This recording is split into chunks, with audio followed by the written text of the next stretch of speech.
Isang magandang araw po sa inyong lahat mga idol.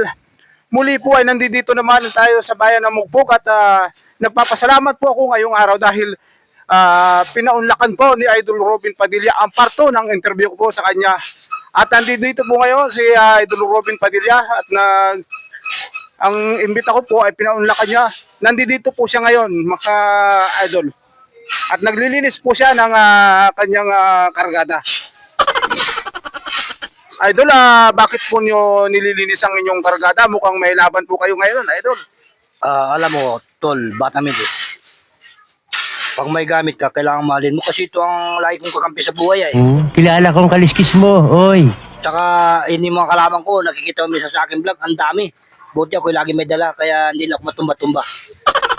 Ganun po ba, idol? Anong nakaraang interview po sa iyo, idol? Ang sabi nyo po ay naglukad kayo ng kasampung sako po kayo at tinakas po ng mga kawatan ang inyong nilukad. Ano po ba, idol, ang nangyari at nagkaganon tinakas po ang inyong nilukad, idol? Kasi ang nangyari doon, 10 sako yun, ay puro maskot. Ay pinadala ko doon at pinatawag kasi ng may-ari na ba't puro maskot ang pinatimbang, ay mga bulok na nagbaho. Kaya nagtakasan sila pero yung pera dala nila. Ilang araw lang pagkabilad ay asing-asing, hindi na pakinabangan nung nagtimbang.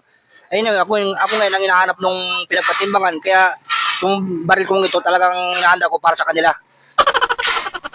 Ayun mga idol, at narinig po nyo ang side ni Idol Robin Padilla. At ito pa nga po, Idol Robin Padilla, ang isang napakagandang katanungan ko po sa inyo, idol. Buhat po ba nang nag-tricycle kayo, idol, wala pong napapabalitang naliling sa inyo at hindi naman po ba kayo naging nag-aaway ni Mariel dahil sa pagbiyahe-biyahe po ng tricycle ninyo, wala po ba kayong na-encounter na mga chicks dyan, idol?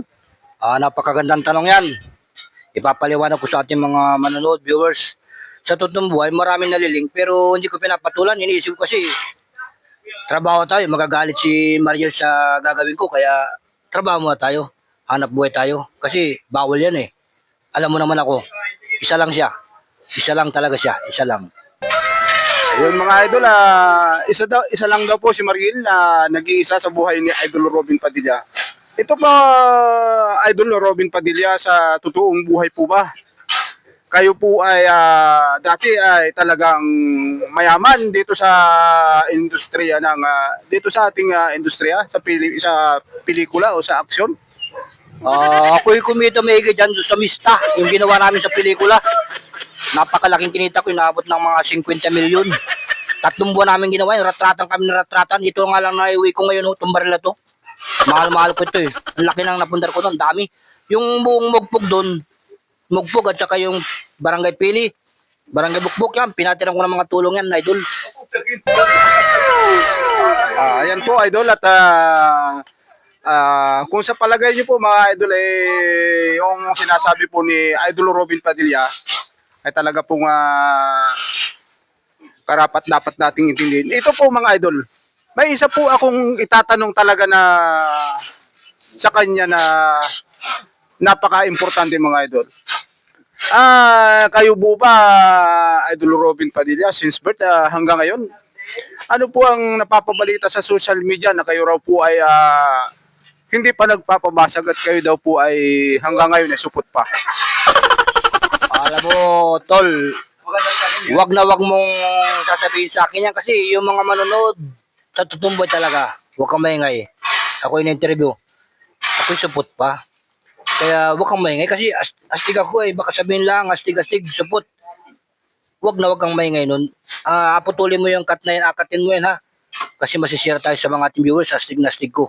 Yun lang. At sana naman huwag mo na munang i-post ito at makikita ng ating mga viewers na ako'y supot pa. Okay, maraming salamat po sa mga ating mga tagapagsubaybay. Ayan po, at nalaman natin si Idol Robin Padilla po pala, hindi natin pwedeng ilantad na siya po ay talagang buo o supot pa.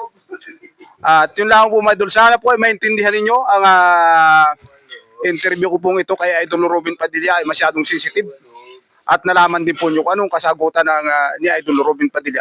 Idol Robin Padilla, ano pong masasabi nyo sa haka-haka o spekulasyong ito, balita sa social media na ganun po ang pangyayari?